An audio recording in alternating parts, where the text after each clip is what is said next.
Kojja twogera wano ebintu tuli ku Focus TV 1 bwe banagitwala mu America munakkiriza n'ebinaavaayo anti ffe tugamba ekintu kimu nga abano baswazi si baana ba Kafeero tugenda kukkiriza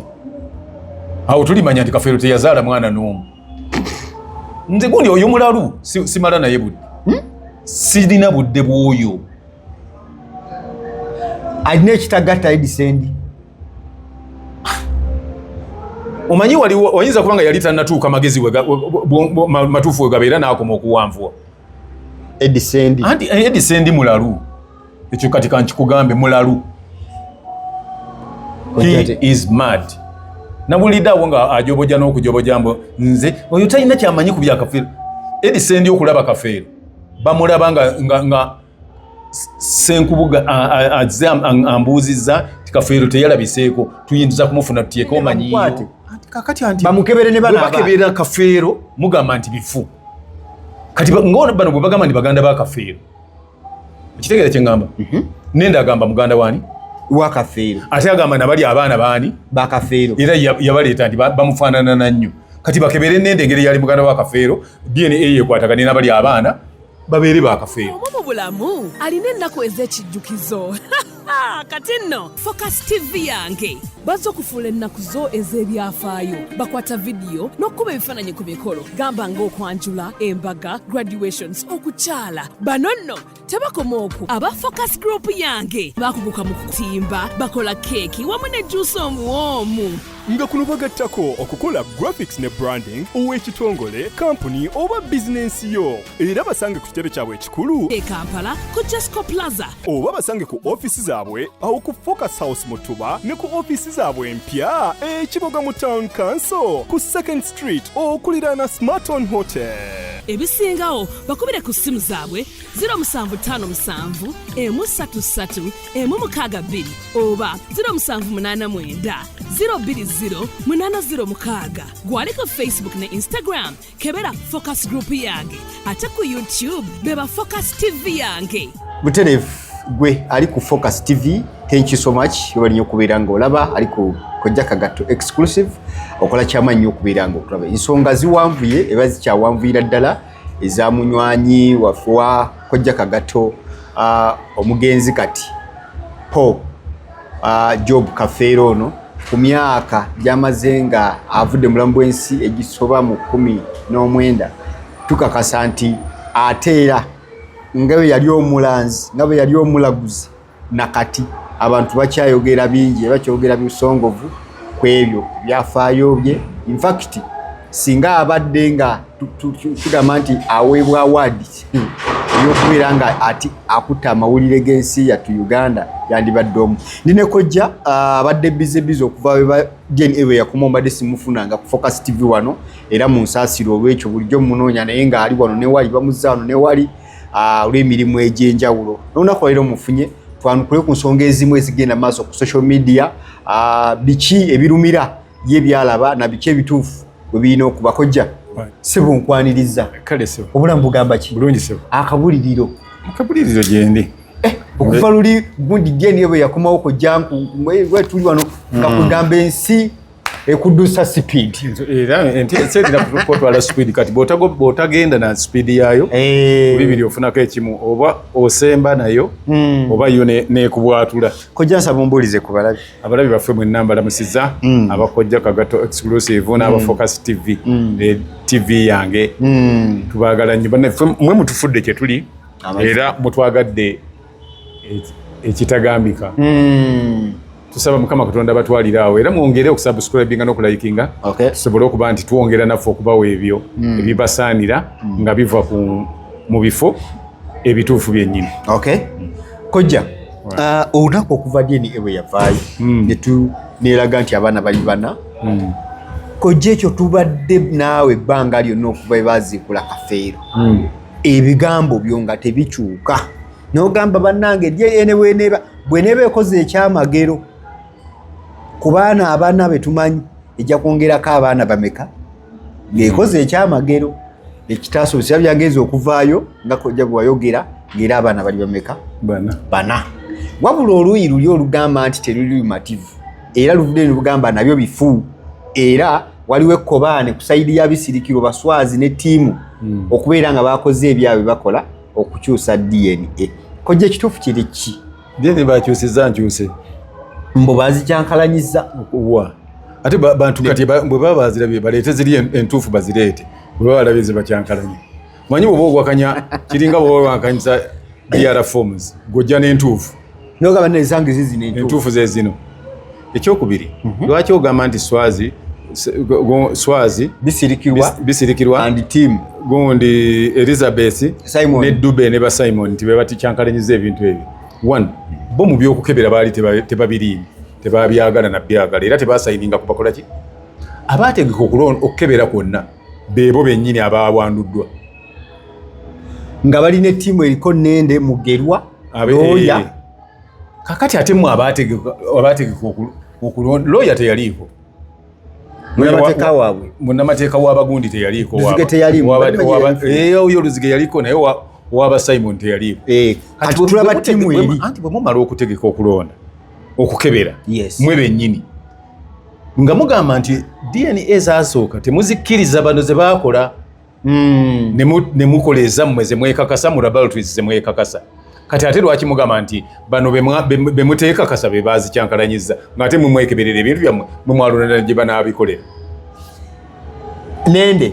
mu bigambo bye byenkootinga wakati w'okumanya DNA ng'etwaliddwa mu laboratory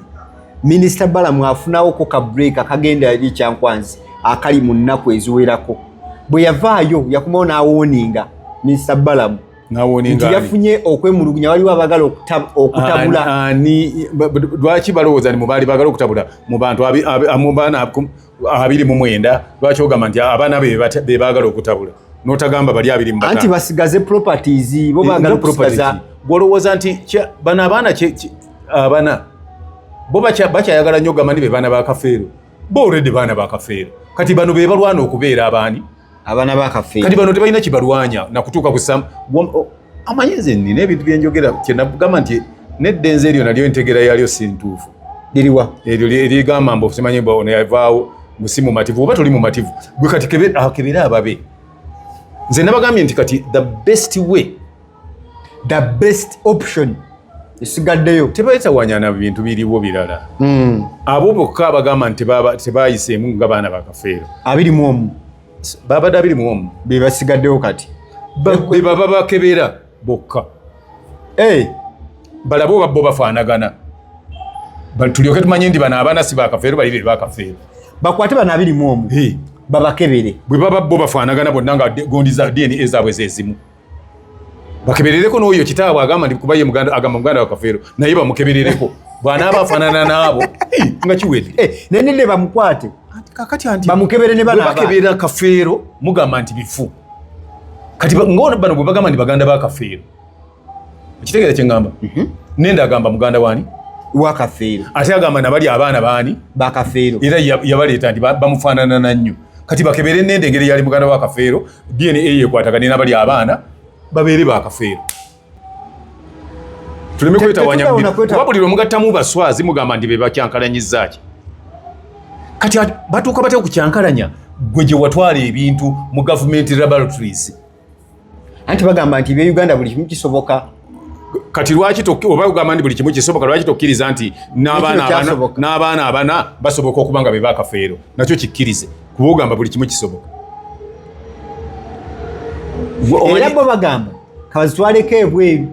Kati singa banaatuukayo nga ngeera si za gundi nga si zezimu awo bagambye bo bajja nedda olwobaga bagenda mu ggulu kuba kati ebweru mu Uganda naba tekikyakola nga bagenda mu ggulu. Omanyi waliwo ekizibu eggwanga lirigenda okumanya nti Nende kyekizibu kya famire eyo nga bonna tebakyakwatagana. Baligenda okumanya nti kyekizibu kya famire nga tebakyakwatagana. Ninde afuuka ati ekizibu? Afuuka ati ekizibu? Gwe tokiraba kyafuuka nga yalwala tewamujjanjaba famire yamwe teyamujjanjaba teyagenda kuziika tewalinnyako we baateeka mulambo nti bamugenzeewo nga neera olumwa nnyo nti gwe muganda we asinga. Ebyo kiba kizibu omuntu singa nze ndi poliisi singa oyo namukwata dda. Nende senga musibe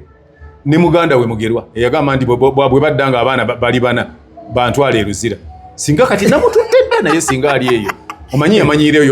oyo Mugerwa yamanyira komera andi kuva ddanga tava mu makomera mwamujjanga nnyo mu komera waliwo no yalaja nga yalaja ka Simon Olo Kato nga kati nyamba nenkyaba ja kunzaawo no ku ssaawa 10 nga bamujje Kawuga bamuleeta awo nga gundi asoma we mukono Simon kali kasoma mukono by then nyamba nga bamuleesa ali mu uniform bya kyenvu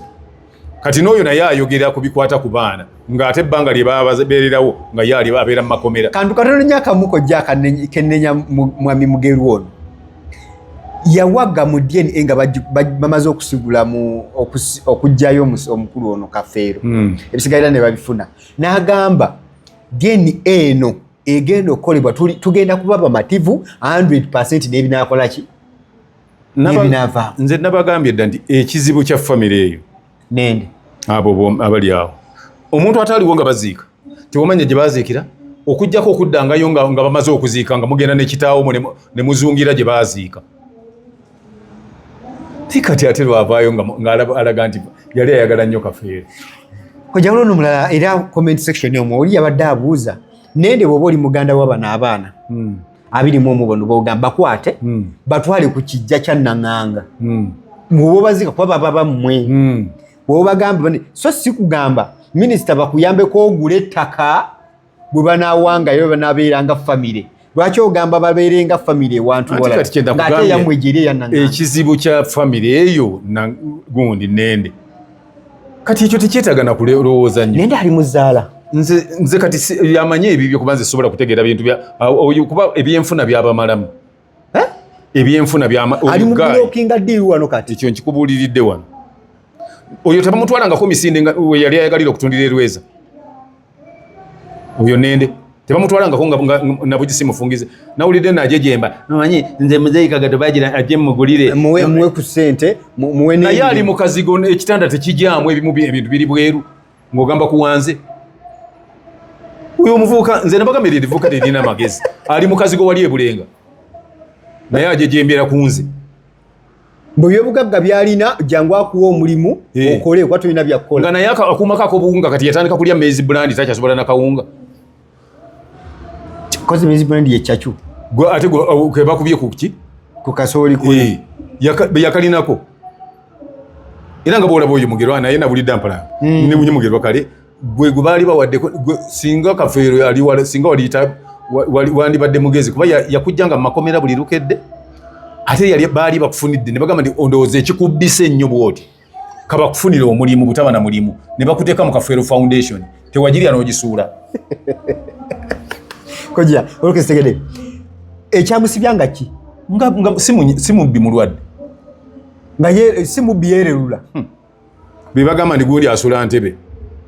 yoyo Mugerwa naye kati naye ayogera kama abantu singa ebimu musirika kuba mujja kwekula ebintu bingi ebibakwatako byosirikidde kojja bingi byotanaba nze mbeewuunya nobeewuunya omanyi kati abantu baali beewuunyiza ku lwaki abo abafamire ya gundi abagamba nti baganda ba Kafeero tebagenda mu kuziika kwa Kafeero tebalinnya ku kalenda nga babeera Kibuye bonna bateebuuza ekyo ng'oli muganda wo nti baali basoowagana dda omwana yamunyiiza kati mwaliko nsayiringa olyoka omwagala ennyo kati mwandibadde naye ekirungi kyetwali twagala nti buli kyetwagala okwogera tujja kyogera nga DNA eziwedde kati essaawa etuuse tiimu yawangudde eyammwe nze sirina tiimu nze njogera byemmanyi bituufu facts kati ne basinziira okwo abakola ebituufu ne babikola nga basinziira ku bye bawulidde bye tumanyi kojjanga mugenda okuswala nga tugitutte ebungere tetulinawe kye tuswala lwa nsonga eneereeta abaana abalala nga nabo bwe beeyongerako kati ki ekituswaza oli okuba nti alina abaana bangi anti mubadde mukakasa nti bali baana sirina kyenfiirwa oli bw'aba ayongeddeko abaana be era sigamba nga konti tebaleetangayo omulala kuba nagamba nti kuba kweyongerako bayinza okwongerako nga 3 naye bwe baba bakakasa nti bonna baana ba Kafeero kino ekivubuka lye lyani lino nende likwata abo libatwala ewaabwe ku kijja ogambe nti wano wewammwe anti mugamba abaana ba Kafeero kati ono abatwala ewaabwe kuba yagamba ni muganda wa Kafeero abeere n'abaana ba muganda we naye kineewuunyisa nze n'abantu abalaba oba abantu oba entegeera yabula bubuzi abantu olinga alizoninga atyo naye nga mwe temusobola mugamba nti ate oba oli muganda wa Kafeero abaana abakafeero be bazzize ebbali beera nabo kasita ogambye nti okakasa babe abeere nabo kati twabadde tetunagenda wala ng'abantu batandise kujja nga bakima abantu bebaze baleeta mbu baana ba Kafeero tonawulirako ndabye ono w'amasulubu bamuyise abeewaabwe tebamuyita weeyo muto kakati nende weerabawa weeyo 40 kati nende weerabawa nga babadde baleese nawe 40 nagambye ligayi liri ku bizinesi lirina kyerigoba lyalowooza nti waliwo sente zijja okujja ez'amangu ali mu ddiiru wano ekyo nkikugambidde wano kati linda biggwe bagenda Amerika yonna gye banaatwala olowooza nti bw'okyusa DNA ewo ogikoledde naye ekiwuka neefuuka kyoyagala kojja twogera wano ebintu tuli ku Focus TV wano bwe banagitwala mu Amerika munakkiriza n'ebinaavaayo anti ffe tugamba ekintu kimu nga abano babaswazi si baana ba Kafeero tugenda kukkiriza awo tulimanya nti Kafeero teyazaala mwana n'omu bwe buli kyakumakya nze nakyogera emabega oba ojjukira aliba teyazaala olwo nga kitegeeza nti abantu bonna gwate DNA nesooka egamba nti babe ate eyawalala nga yegamba nti ate be batali babe nti ate nabali bonna nti bali be babe olwo kiriba kitegeeza nti waliwo omuzannyo ogugobwa naye nze nkugambira wano olwaleero singa oleeta ekyuma nga kyagala kumanya mafuta n'oleeta kyezambiya ne bakebera nti wano waliwo amafuta n'oleeta ekyejamani nekigamba wano weegali bw'onaaleeta ekya Australia kijja kugamba nti tegaliiwo era kijja kuba nga kikulaga ki kojja omwami gwe bayita Raymond waali Dr. Raymond akyaliwo nenda agamba nekya Lospam County kyemwogera n'ebisirikiro kipange diiru yava dda kakati yalina eza waggulu nende kati ye yazaala omanye yazaala ayina ani agambye nti gondi Kafeero yali tazaala anti mwagamba tetugambanga bisirikirwa kyetwagala tumanyi anti eridde nzi kyengamba nti oba amagezi gaalyo gakula gatya kati ate agamba nti ffe twagamba mmwe mwagamba muvaayo mawulire mulina kya narrative kyemuvuga nti Kafeero yali yalina Lospam County nga tasobola kuzaala naye yagenda okitegeera mupanga katolaba nti okutegeera kwe kwa munguuba kati ate tuyinza okugamba nti tasobola kuzaala nga ate alina abaana bana oba kati gwe olina kyovuga naye abantu babeeremu amagezi nebisirikirwa obutazaala ng'apanga mupango gwakulya gwakwira musajja amuwa ebyobugagga kakati okumanya ekyo era kyongera okulaga nti Gaaya ayogera tategeera sente Kafeero ze yafuna ezisinga obungi yazifuna lwa gundi bisirikirwa bye yakolanga singa bisirikirwa yali ayagala sente kuba ye yakolanga proposal n'aleeta ne sente ezo n'azeenonerayo yandibadde azijjako n'atwalako z'ayagala kuba ye yakolanga ne proposal neddiiru nga yazikola zonna kati nga ku sente zasembayo obungi obukadde 65 yajja nazo nga tetumanyi na kumanya nti azirina ng'azijja ewa mwami Mutyaba eyagula gundi dipo naziggala nga tetumanyi na kumanya kati ono omugwagwa bw'aba ayogera mbu ate yali ayagala bya bugagga bisirikirwa laki teyalya ku sente ezo nga zaali nnyingi by then even kati omuntu abaagala okubaako kye bafuna kati yalowooza nti oba bisirikirwa alina ebigabugagga byeyasirikira byatanazi naye after 16 years bwaba yasobola okuleeta ekyapa kati bisirikirwa yali ayagala byabugagga ki if she could refund the land title after 16 years nende alowooza waliwo ebintu ebikusika oyo mumanyi nnyo era kyovula bapakuka bapakuka mu bwangu obw'ekitalo mutuwe ebyuma bya Kafeero kati mubirina famire yanagange ereeta ebyuma bya Kafeero byakozesanga ku bandi ebitulage bwe bagamba nti bisirikirwa yali ayagala bintu mwabaali batabyagala kale bwe babisika babiterekawa anti bakuma bintu bya mugenzi babibalage naye lwaki tetuva ku topiki yoyo nende Koja mayina de nazze tujjewe ngambo gambe ziri ku social media nga tulina akantu kenjagala tumalize nako. Walulimba lweyesigamyeko. Olimba olwanyonyolako ko nenjagalira demotanye. Weyagambira naye nga namatovu lwaki layini eyo eri bwetyo obeera onoonyaki obeera onoonyaki nti ebiseera ebyo nga namatovu olw'okuba yali ayagala bya bugagga nti yamulumyanga omutwe nga buli byamuwa tamatira nga ani agamba Nende yagamba kati agambe kati ye Nende kyabakola afune omukazi atamulumye mutwe aleme kutunuulira wakafeero gwe yali tayagala kuba famire yaba Nende teyayagala kafeero okuva lwe yabeerawo. They were jealous. Kyova olaba nti buli alwana nnyo ku bintu ebikwata kafeero alwana. Omuntu gwe mutaalaba kuwadde nga mulwadde naafa ne mutagenda nawali bamutadde mubeera kibuye bamutadde ku kalenda tolinnyeeyo kati olwana nnyo nti omulumirirwa nnyo leero era bw'oba omulumirirwa nnyo nga bwe wagambye nti abaana babadde babesi babo tebabakkiriza kale batutwalire bateeke wagambye oli mugagga abatuteera ewuwe mu kazigo oba banaajamu. Kafeero no yagenda okwenkana ng'alina amayumba ge naye gwe oli mukwasama. Kafeero yagenda okwenkana oyo Nende ng'ebyobugagga biri naye byakayanira kati n'ebyewatunda bye mwatunda era yabikola tannakwenkana. Koja narrative endala eri bweti abagula ebyobugagga abagula bayitawo kajansi abagula kajansi wano bateekawo dda ebyobugagga byabwe era ettaka baali developing adda babadde balina okuinfluencinga DNA ereme kudda ng'egamba waliwo abaana abalala ku bana so that basigala n'ebyobugagga ebyo baleme kubeera nga biri tempered. Kati ebyo naawe wabiwulidde kati naawe nkwewuunya okusoma amawulire era n'obanga ekyo kyate nakyo kyakiwa obudde kati ate luli wagambye nti aba influencinze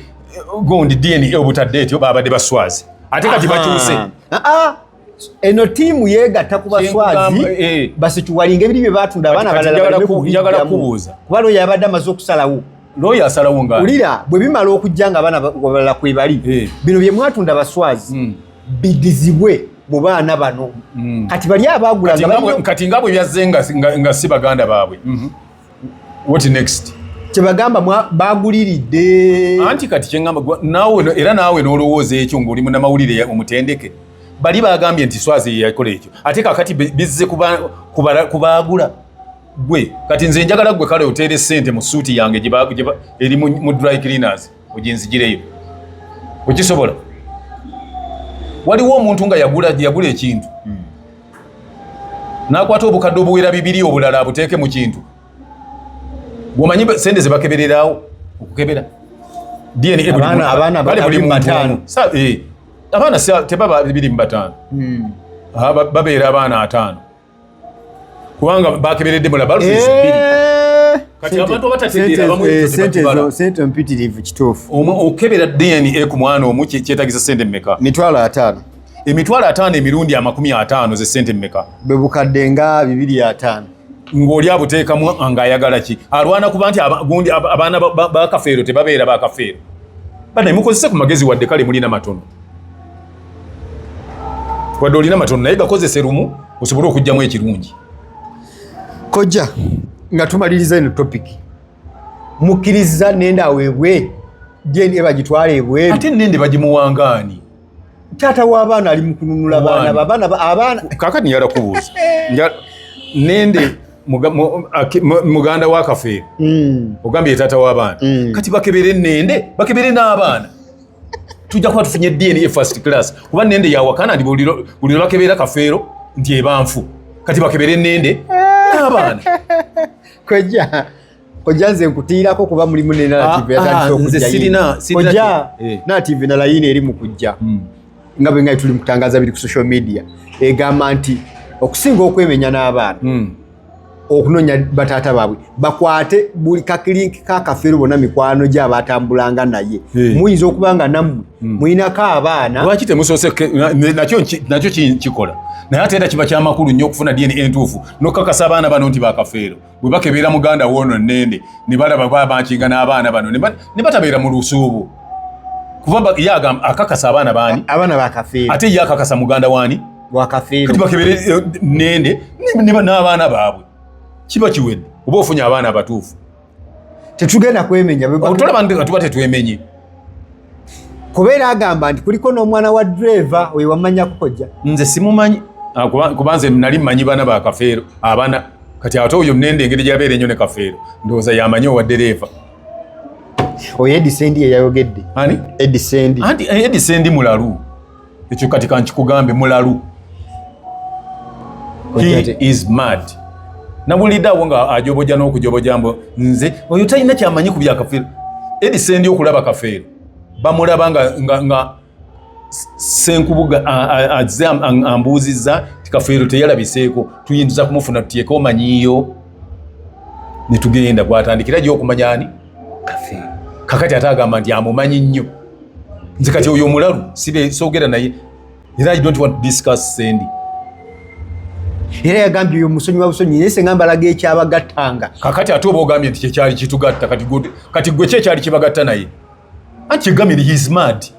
nti akali kabagatta katidi nnyo ate waliwo akantu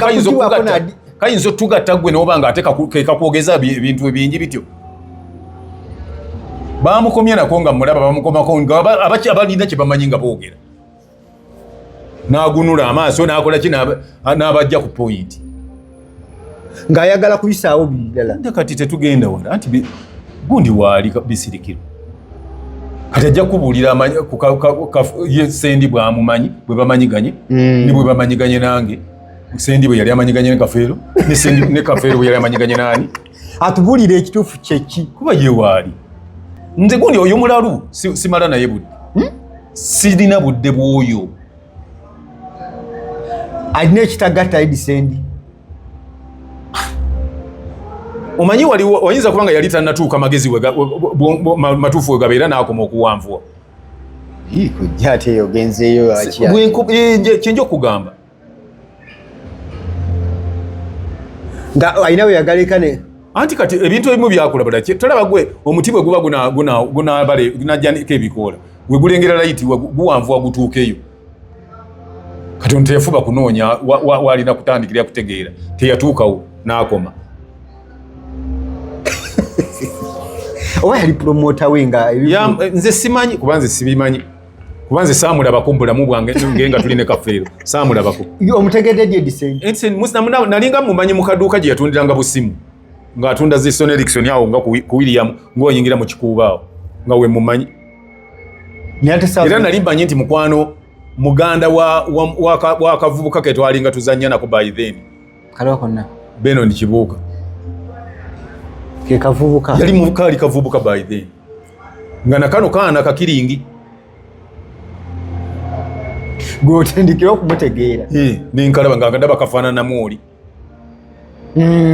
sazo sobo yali mugamba nti tewali era kati anti kati it's like olwaleero singa osanga omuntu nga awakanira kati kaŋŋambe oli nga bwe ndaba era kafeero yaleese manyi kafeero yafuuse nga alina byakyusizza nti n'atategeera n'atandika obutandisa okutegeera kati ng'oyo gaayi naye atandise abiwakaniramu by'ataalabako kati kiringa oli gwe bw'osanga oli nga lwaleero ayagala awakanire ebintu ebyaliwo mu myaka gy'enkaaga ng'ate ye bamuzaala mu 95 awo naye nga asimbye amanyi naye anti njagala omanye ku bintu bya kafeero bino buli anaabeera alina facts bajja mulumba kuvola balumba nnyo bisirikirwa okumukusuula eri olwa facts zaalina kati nakano kanukaani edisendi nako kanumba nnyo kubanga kagenda okulanga benjogera nno mwekajja akusima oleete ebirala kati wawulire gamba nti abaana bagenda kubeera bana nako ne kavayo abaana badda kuba bana kuba kawulira nga nali nakyogera akusosonkola oyogere ayogere watenze ntegeera okusingawo kubanze nina hayiti gye natuukako awabeera amagezi natuukawo batatuuka banaye ebirungi biggwa byokya mbasaba emboozi eno ekyawanvuwa kubanga ebintu ebisingira ddala nga tebinaba kuggwa paka bwe tunakkaanya ne tukakasa nti ddala abantu sayidi zombi zifunye obwenkanya nange nsaba Mukama Katonda abantu abawo obwenkanya bafune obwenkanya bwe kiba kyetaagisa kkebera buli gwe balowooza ndi yali taata w'abaana abo naye n'abakazi ate abakazi sirowooza ndi baali basiru okubeera nga baali balina abasajja abalala be baagala ne baleeta eno era baalina abasajja baabwe eno naye nze kyemmanyi nti baali bafumbo abasinga kakati eri baabalegobesa dda abaana bakyalina kyakkola naye bagende mpolampola kubanze be nali ndowooza abasatu be nayogulira nga njogera nti kuyinza okweyongerako abasatu Katonda yatusaasira abaana abakazi abo baafuna bataata b'abaana abatuufu babakkiriza ne baba nga babita tebabiddamu kati kino ekya famire okumalawo ebyo byonna byonna kuba bwe munaddamu era ne mukebera era nga mukebera kafeero era results ze zijja okujja zezimu kati okukakasa nti nabana abaana ba kafeero nga bwe waliwo gundi y'okugenda ki waliwo essuubi ly'okugamba nti bajja kukeberera awalala oba gindi kati bakwate ku bano baganda ba kafeero kuba baba bakebere n'abaana balabe nga DNA makinga kuba ate bwe munaatwalirako ne baswazi era bajja gamba nti baswazi babikyankalanyisa bano nabo balike bakwate bali kati bano bo mumanye nti kati bali weebali kati bwe mulimala okukebera bano bonna nga 21 bamakinga ndi ba DNA emu nga mulyoka mukebera na bano kuba olwo wali tebasobola ate genda kugulirira bano nga bwe mugamba ndi be bagulirira kati twagala kugamba bwe tuti bwe munaagenda ate era ne bakebera ng'era kigamba nti bano be baana be nti bano si babe ani anaabaguliridde awo era mulowooza nti abantu banaaddamu okulowooza nti mutegeera singa munaagenda ku DNA ey'okuna nga naye gamba nti abaana bali bana kuba yasooka mwagigaana yagamba bameka ey'okubiri kati zino zaabadde 2 in different laboratories naye ate zonna mugamba nti ate abatali bataagala kukebera ate nti be baazigootaanyizza sirowooza nti mulina we mwereba naye ebyo tubiveeko tutunuulire kasita ne CDF yagambye nti oba yandiyambyeko oba nti ayinza okuyambako mu kuzuula abaana abatuufu naye bwe banaazuula abatuufu era nga be banaabana kati mmwe negundiyo kakiriiki kamwe akabadde kawooza nti olyagulirira munajja ne mugamba ensi nti twali tulimba mutusonyiwe kale abawadde mulayi mulungi okuva gye twatandikidde mpaka wano nze ade Wilberforce kumwe muyanja mbadde ne Kojja Kagato nga tuyisaamu ensonga emu bbiri awoolyawo ku ebigenda maaso ku social media njagala obajjukiza bannaffe aba Focus Event Services bagamba nti bebiri bakukolera omukolo gwo bakuwe services ezikola omukolo ennungi ddala ate era ne Focus Graphics and Branding be batuteekamuko kasente ku screen yokwo ennamba kweziri kwe kuli ne Bicycle Kick bagamba nti za erinnya lya nnyinimu obeere gumiti ng'enjoga ennaku zino bwegamba osobole okubeera nga okola emirimu gyo ng'omusajja mu maka otherwise tukomera olunaku lwaleero tusigale mu vidiyo ezijja mu maaso awo Kojja Kagato exclusive ekyakufumbira ebintu bingi nnyo ebinonogo bingi nnyo era ng'essaawa zino oba oliawo tugenda kuba tukuwa episodes endala lindirira ekijja si muntu for now kusubscribinga ku Focus TV yange bingi